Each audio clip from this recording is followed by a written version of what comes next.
దేవుని నామమున వందనాలు. ఈ సాయంకాల సమయంలో పరిశుద్ధులుగా ఈ విధంగా మనం కూడుకోవటము దేవుని యొక్క ఉచితమైన కృప, ఆయన అనంతమైన ప్రయాసమే అయినందుకు దేవుని స్తోత్రం. హల్లెలూయా.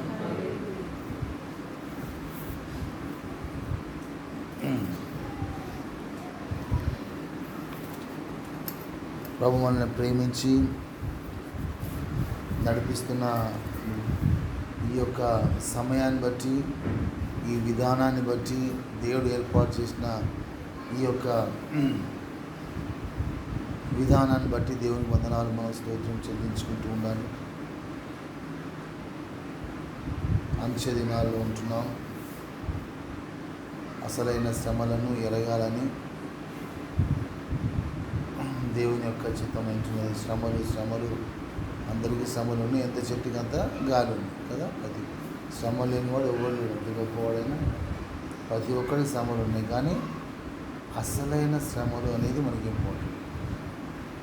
What are the real sufferings కదా. కడుపు నొప్పి ఉండొచ్చు, చేతుల నొప్పి, ఇవన్నీ నొప్పులే కదా. కానీ శ్రమలు వేరే, నొప్పులు వేరే. శ్రమ ఈజ్ ఇంపార్టెంట్. శ్రమ అనేది మానసికంగా, ఆత్మీయంగా, శారీరకంగా ఒక బాధని అనుభవించటం అనేది శ్రమ. ఒక పర్టిక్యులర్ కాజ్ నిమిత్తం, దేని నిమిత్తమా, ఒక కాజ్ అంటే ఏమంటారు, ఒక కార్యము నిమిత్తం, ఒక ఉద్దేశం ఉన్నది. మనకు ఒక గోల్ ఉన్నది. ఆ గోల్ని అచీవ్ కావాలంటే దానికి కొన్ని శ్రమలు అవసరం. అది ఇంపార్టెంట్. మామూలు గాలి కొట్టుకుంటే శ్రమలు కావు కదా. ఉరుకుతూ కింద పడతారు, అవునా. ఉరుకుతూ కింద పడితే దెబ్బలు వస్తాయి, అవునా కదా. అదే పరుగు పందెంలో పరిగి కింద పడితే ఒక ఉద్దేశంతో ప్రాక్టీస్లో. మన జీవితంలో కూడా ఉద్దేశం లేని ఒక జీవితం కాదమ్మా. We have a goal. మనకు ఒక చక్కటి దేవుడు ఇచ్చిన గొప్ప గురి, మనకు ఒక లక్ష్యాన్ని ఇచ్చాడు దేవుడు. దాన్ని మనము రీచ్ అవ్వాలి. ఉత్తగా మనము ఈ లోకంలో లేమమ్మా. దేవుడు ఉత్తగానే మమ్మల్ని పిలిచాడమ్మా. పిలిచాడా? ఉత్తగానే పిలిచాడా? రామ్మ అంటే అర్థం ఉందా? రామ అక్కడే ఉంటుంది, ఇక్కడ రా అంటే వచ్చి యువర్ కాల్డ్. మనం పిలువబడ్డాం, అవునా కదా. పిలువబడ్డాం అంటే అర్థం ఏంటి? We are called out. అక్కడున్న ప్రదేశం నుంచి, అక్కడ నుంచి స్థితిలో నుంచి రమ్మని పిలుస్తున్నాడు. కాల్డ్ అవుట్, అది ఇంపార్టెంట్. బయటకు పిలువబడిన వారం మనం. అక్కడే ఉంటే కాలు కాదు సహోదరుడు, అక్కడే ఉంటే కాలు కాదు. అక్కడే ఉంటా నేను. పిలువు అంటే అర్థం. పిలిచింది ఎందుకు? నేను రావాల్సిన అవసరం, ఆయన నీకు పిలవాల్సిన అవసరం లేదు. పిలుస్తున్నట్టు అర్థం ఏంటి? నువ్వు ఉన్న స్థితిలోంచి, నువ్వు ఉన్న ప్రదేశంలో నుంచి, దాంట్లోంచి నువ్వు కమ్అవుట్ అని పిలుస్తున్నాడు. అప్పుడు దాని ఉద్దేశం అని మనము గుర్తించాలి. We are called out people. మన దేవుడు బయటకు పిలిచినవాడు. అబ్రహాం పిలిచాడు. అబ్రహమా అంటే అభయ భావన, అంతే నా పిలవడం అంటే. ఆయన ఫస్ట్ పిలుపులో అర్థం ఏంటి? నీవు అక్కడి నుంచి లేచిరా, కమ్అవుట్ ఫ్రమ్ దేర్. నేను అక్కడే ఉంటే నువ్వు క్వశ్చన్స్ లేవు. నువ్వు చేసే పని ఇక్కడే చేయొచ్చు కదా. ఊరు దేశం ఉన్నది, ఇది ఊరు కూడా ఒక దేశమే కదా. ఊరు అంటే ఏంటమ్మా? మన ఊరు కదా. అబ్రహాం ఊరు పేరు ఊరు, సొంత గ్రామం పేరు ఊరు. ఊరు అమ్మా, యూఆర్. ఆయన యొక్క నేటివ్ ప్లేస్ యొక్క పేరేంటమ్మా? ఊరు కూడా దేశమే కదా. ఇక్కడ మట్టిగా ఉంది, ఇక్కడ జనాలు ఉన్నారు కదా. ఇక్కడే నువ్వు మార్చుకోవచ్చు కదా. ఇక్కడే నాకు ఇవ్వాల్సింది ఇక్కడ ఇవ్వచ్చు కదా. నువ్వు చేసిన వాగ్దానాలు ఇక్కడ నెరవేర్చలేవా? ఆ క్వశ్చన్స్ రావా అమ్మా? Why should I go to that place? ఎక్కడికో నువ్వు అది కూడా చెప్పట్లేదు, నువ్వు ఎక్కడికి పోతున్నావు కూడా, ఎక్కడికి నువ్వు పోవాలో కూడా నాకు చెప్పట్లేదా అని ఎప్పుడు అనుకున్నాడు ఆయన అబ్రహాం? ఇది మానవులుగా మనము చదువుకున్న వాళ్ళం, చదువు రానోళ్ళే, చదువుకున్న వాళ్ళు కాదు, చదివాని చదువు కూడా లేదు మనకి. ఏంటమ్మా ఈ చదువు చేయబట్టి ఏంటంటే ఈ క్వశ్చన్స్ వస్తూ ఉంటాయి. వై ఎందుకు ఎలా, ఇవన్నీ క్వశ్చన్స్ ఎవరికి వస్తాయమ్మా? ఈ లోకపు చదువులు వీళ్ళ జ్ఞానాన్ని బట్టి అది మినిమంగా వస్తుంది, అందరికీ కాదు. బాగా చదువుకున్న వాళ్ళు కూడా అదే, చదువుకున్న వాళ్ళు అంతే, మామూలుగా చదువుకున్న వాళ్ళు కూడా బాగా వచ్చిన అనుకుంటూ కూడా ఈ క్వశ్చన్స్ వేసుకుంటూ ఉంటారు. నేను చెప్పిన క్వశ్చన్స్ ఇట్లా వేయచ్చు కదమ్మా. ప్రభువా నువ్వు దేవుడవు, ఇదే దేశాన్ని నాకు ఇస్తున్నావు, why should I come out, ఇక్కడ అందరూ ఉన్నారు, ఇక్కడే నేను మారుస్తా. నన్ను అంతే చేసేది తెలుసమ్మా, నన్ను 10 సంవత్సరాలు మోసం చేసింది ఆ మాట. నువ్వు రక్షింపడ్డావు ఏంటమ్మా, నువ్వు రక్షింపడ్డావు, బాగుంది, నీ కమిట్మెంట్ బాగుంది, ఇక్కడే ఉండొచ్చు కదా ఏంటమ్మా. ఇక్కడ వెలిగించబడ్డావు, వెలుగు ఇక్కడ చూపించు, అక్కడెక్కడ బయటకు తీసిపోతావు అంటే ఏంటి? ఇక్కడ వాళ్ళు బావచ్చు. 10 సంవత్సరాలు ఆగిపోయింది, నో క్వశ్చన్, ఛాన్స్ లేదు, మేము మోసపోయినా. వీఆర్ కాల్డ్ అవుట్ అంటే కాల్డ్ అవుట్, పిలిచాడంటే బయటికి రమ్మని అంతే. అదొక వ్యవస్థ, అదొక మురికి కుంప, అది కంప, అదంతా ఒక సిస్టంతో ఆగిపోయింది, ఒక మనుషులతో లింకప్ చేయబడింది. కొన్ని రాజకీయాలు, కొన్ని వ్యవస్థలు, అక్కడ ఎవరు మార్చుకుందాం కూడా వీల్లేదు. రక్షణ గురించి ఆలోచనే ఉండదు.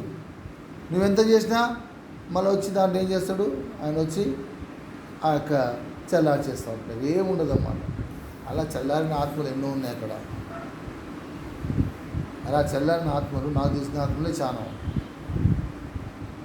దేవుని కృపలో బయటికి రావటం అనేది లేదైనప్పటికీ కూడా దేవుడు నిజంగా ఆయన కార్యం జరిగిస్తున్నాడు. ఈరోజు నీ జీవితంలో, నా జీవితంలో కూడా ఆ ఉద్దేశాన్ని మనము నెరవేర్చాల్సిన వారం ఇచ్చున్నాడు. We are called out people and called for, అంటే దేనికోసం పిలువబడ్డాం అది ఇంపార్టెంట్. బయటకు వచ్చి ఒక ఉద్దేశం ఉంది, ఆ ఉద్దేశం నెరవేర్చు. ఒక దానికోసం నువ్వు పిలువబడ్డావు, నువ్వు బయటికి పిలిచిన తర్వాత ఏం క్వశ్చన్స్ తెలుసుకోకుండా, ఎటువంటి అనుమానం లేకుండా బయటకు వచ్చావు. బయటకు వచ్చిన తర్వాత ఎందుకు పిలువబడ్డావో సంగతి నువ్వు తెలుసుకోవాల్సిన వాడు వచ్చినావు. యు ఆస్క్ హిమ్, అప్పుడు అడుగు, ఏమడుగుతావు? Lord why did you call me, show me the work. నువ్వు పిలిచావు, వచ్చాను, నాకు పని చూపించు, ఏమి చేయాలో నాకు చెప్పు అని నువ్వు ఎవరిని పిలవాలని, నిన్ను పిలిచిన వాళ్ళు నువ్వేం చేయాలి? అడగాల్సిన వాడు ఉంటున్నావు. గాడ్ విల్ సర్టన్లీ టెల్, దాని తగ్గట్టుగా నువ్వు జీవించాలి. 3వది సహోదరుడా, మరి అటువంటి ఒక జీవితం మనం జీవించగలుగుతున్నావా? You are called out people. దేవుడు మనల్ని ప్రేమించి చక్కటి జీవితాన్ని మనకు దయచేసి ఉంటున్నాడు. ఇంకా మన జీవితాన్ని మనం పోగొట్టుకోద్దాం. మనందరికీ తెలుసు, ప్రకటన గ్రంథంలో ఆయన రాజుని ఎలా జయిస్తాడంట? తనతో ఉన్నవారు ఆయన రాజుని జయించును. తనతో ఉన్నవారు, పిలువబడినవారు, ఏర్పరచబడినవారు, తనతో ఉన్నవారు ఎవరమ్మా? పిలువబడినవారు, ఏర్పరచబడినవారు, నమ్మదగినవారు. సోదరా, ఈరోజు అదే మాట, పిలువబడ్డా నీవు పిలువబడ్డావా? ఇది if you come out then you are పిలువబడగలరు. అక్కడే కూర్చుంటా, బయటికి పోయి మళ్ళీ అక్కడికి వస్తా, మళ్ళీ అక్కడి నుంచి మళ్ళీ ఇక్కడికి వస్తాను. This is not a place, నీది కాదు. పిలువబడ్డా అంటే బయటికి రా, ఆ స్థితిలో నుంచి రా. వచ్చిన వాడు పిలువబడిన వారుగా ఏముండాలమ్మా? పిలువబడిన వారుగా నువ్వు పేరు పొందుతూ ఉండాలి. The name is important. ఒక్కరోజుతో వచ్చేది నేమ్ కాదు, దాన్ని చూస్తూ ఉంటారు. ఏంటమ్మా? నిజంగా పిలువబడిన వారు, if you are come out then you are called, పిలువబడిన వారు అని పేరు పొందుకుంటారు. అంతేగాని మళ్ళా వెనక్కి పోయి అటు వచ్చి ఇటు వచ్చి పిలువబడిన పేరు రాదు అక్కడ. ఎప్పుడు చూసినా అదే మాట. ఉదయకాలంలో కూడా దేవుడు నాతో చక్కగా మాట్లాడుతుంది, మనతో చక్కగా మాట్లాడు కదా. ఈరోజు సహోదరుడు ఆ విధంగా మనం జీవిస్తున్నాము. పిలువబడిన వారు అంటే ఏంటమ్మా? మరచిన వారు, మరవని వారు, రెండు. మరచిన వారు, మరవని వారు, రెండు పాయింట్ అక్కడ యాడ్ చేసుకున్నాం. ఏంటమ్మా? మరచిన వారు, మరవని వారు. పాత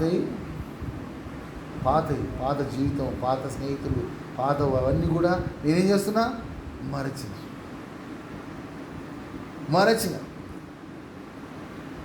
సో మరచిన వారు ఎట్లా? మరవని వారుగా ఉండాలి. మరవని వారుగా ఎలా ఉంటాం మనము?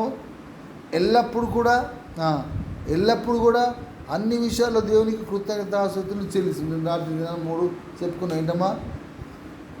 ప్రతి విషయంలో కూడా మనం దేవుణ్ణి ఎంతో ఎక్కువ ఉన్నతమైన స్థితిలో ఆయన్ని స్తుతిస్తూ ఉంటే ఏమిటమ్మా? ప్రభువుని మనము మహిమపరచగలుగుతాం. ఎల్లప్పుడూ తగ్గించుకుంటూ ఉంటుండే అసలు నా దగ్గర ఏం లేదు, తగ్గించుకుందా కూడా నా దగ్గరే ఉందమ్మా. అది what is they who am I? Corona అదేదో రోగం రాకపోతే మనం బతుకుతున్నారు అంతే కదా. అది కూడా ఎవడో వాడికి వస్తే మనకు వస్తే అది ఎవడో పోయిన ఎక్కడ పోయిన ఈ లెక్కలేస్తే కూర్చున్నాం మనం ఉంటుండే. అసలు నా దగ్గర ఏం లేదు, తగ్గించుకుందా కూడా నా దగ్గరే ఉందమ్మా. అది what is they who am I? Corona అదేదో రోగం రాకపోతే మనం బతుకుతున్నారు అంతే కదా. అది కూడా ఎవడో వాడికి వస్తే మనకు వస్తే అది ఎవడో పోయిన ఎక్కడ పోయిన ఈ లెక్కలేస్తే కూర్చున్నాం మనం. వస్తే ఎవడాపుతాడు? ఆ వైరస్ రాలేదు కాబట్టి ఇంకా బతుకుతుంది. ఇంకా నీకు ఎందుకమ్మా గర్వం? దేని చూసి గర్వపడాలి? వై దేని చూసి గర్వపడుతున్నామా? ఎందుకు తగ్గించుకోవటంలే? ఏం తగ్గిపోయింది? దేవునా బట్టి నా ప్రభు సన్నిధిలోనే తగ్గింపుకి ఎక్కడ లేదండి. ప్రభు సన్నిధిలోనే తగ్గింపుకి ఎక్కడ మనం తగ్గించుకున్నాం. అందుకే ప్రభు సన్నిధిని ఎప్పుడు మనము కాంక్షిస్తూ ఉండాలి, ప్రార్థన చేస్తూ ఉండాలి. We go to the knees. దేవునా బట్టి నా ప్రార్థిస్తున్నా, ఎల్లప్పుడు ప్రార్థన చేస్తున్నారు. ఎందుకు ప్రార్థిస్తున్నావు? నన్ను నేను తగ్గించుకోవాలి. That's very important. ఎందుకు తగ్గించుకుంటున్నావు? I want to be feel more. నేను నింపబడాలి. మూడోది ఏంటమ్మా? మర్చిపోయాను. నిన్నెప్పుడో తిన్నాం, అరిగిన అయిపోయిందా? ఎల్లప్పుడూ ధ్యానిస్తూ ఉండాలి. అందుకే ఉదయకాలంలో కూడా హెచ్చరించాను, నీవు రక్షింపడిన దగ్గర నుంచి దేవుడు చేసిన కార్యాలన్నింటినీ కూడా అనుదినము కూడా లెక్కబెట్టు, ధ్యానించు. లెక్క పెడితే లెక్క కూడా ఉండదు, అంత పెద్ద కౌంట్లెస్గా ఉంటుంది. అంటే అదేంటప్పుడు మరువని వారు. ఎందుకు నేను ఆ విధంగా కృతజ్ఞతాస్తులు చెల్లిస్తున్నా? ఎందుకు ధ్యానిస్తున్నా అమ్మా? ఎందుకు మరవని వారు అనాలా? ఆయన మన్ని నిలవాలి.